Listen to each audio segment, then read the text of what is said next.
We've been getting a lot of great questions across social media, Reddit, the forums, about how New World has evolved over the past several months. We had our big announcement at the Game Awards, and people have been asking us a lot of questions on how PvE, PvP works. Can you tell us a little bit about how New World has brought more PvE elements into the game? Let me start with the previous alpha. When we were live, we watched players play, we played with players, and we learned a whole bunch. One of the things that we noticed was players were engaging in PvP, but a lot more players wanted more PvE content. They wanted more things they could solo. They wanted the ability to be directed through the world. They wanted more enemies. Our big focus has been around appeasing those players, putting more POIs in the game, increasing the density of POIs, increasing the complexity, putting more curation into the world. So as you're moving through the world difficulty grows, it ramps up accordingly to where you are. And along with that comes the loot that you get. We've added a lot more loot that gets better as you fight harder enemies. So all together, the game's gonna feel a little more balanced between the PvP and PvE, probably leaning with a little bit more PvE focus. So during the alpha, there was a heavy emphasis on the PvP side of the game. Players are concerned that some of that might be going away. What about PvP has changed in New World? Our initial vision was a full PvP session, but we were trying to come up with ways to make it so that experienced high-level players wouldn't just PK, cheap kill like new players, so they wouldn't go attack wounded players. And everything we tried just kind of felt like a Band-Aid and didn't really solve the problem.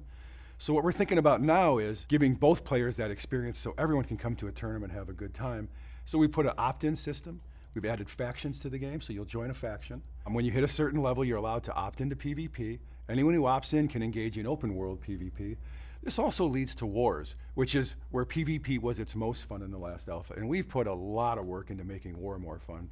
We've added siege weapons, more defense, we've added more stages to the war. When you start to play this, you're gonna see how this is how we really meant PvP to be. Will it be possible to engage with New World and not touch PvP at all? If you never want a PvP, you can absolutely avoid it.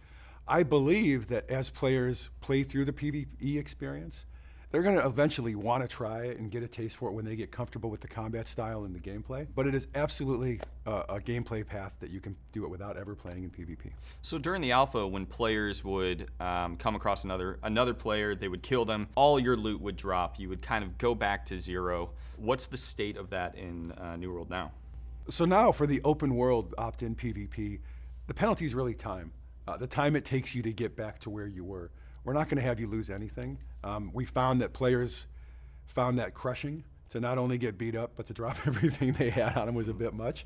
So we've softened the blow on that. The player winning the war, or winning the battle with another player, will still get some rewards. So there is incentive to flag yourself as PvP. Can you talk a little bit about that? Yeah, we haven't fully refined the system yet, but we are going to give you bonuses for being flagged for PvP. So you might get a little more experience, you might get slightly better rewards when you're flagged. All of this stuff is totally attainable while you're playing PvE, but it adds more risk being flagged for PvP, so we want to make sure you have more reward. So we talk a lot about large-scale PvP. Is it going to be more of a instance scenario, or is there going to be large-scale PvP in the open world? I think both are going to be options. Our war, I wouldn't say it's instance, but it's 50v50, and no one else can enter the war. So once you're in this area, we shield everyone else out. In the open world PvP, groups can absolutely form, and that could also end up being large scale. It just depends how organized people get. Is there still a criminal system in the game? In the original alpha, we had a criminal system that players could, they would get flagged as a criminal, and there are penalties to that. How does that work into the current version of PvP? Because you're opt-in, we really know there's no need for the criminal system. Where everyone was getting attacked has made that decision to get there, so we've removed the criminal system completely. Territory control is really important in New World. Does the way territory changes hands require PvP? Absolutely. If you own a territory that I want, I have to get a group together, my company, and we're going to have to declare war on you. The winner of that war takes ownership of the territory. Other than at the very beginning, when all of the world, no one owns anything, it is impossible to get a territory without war.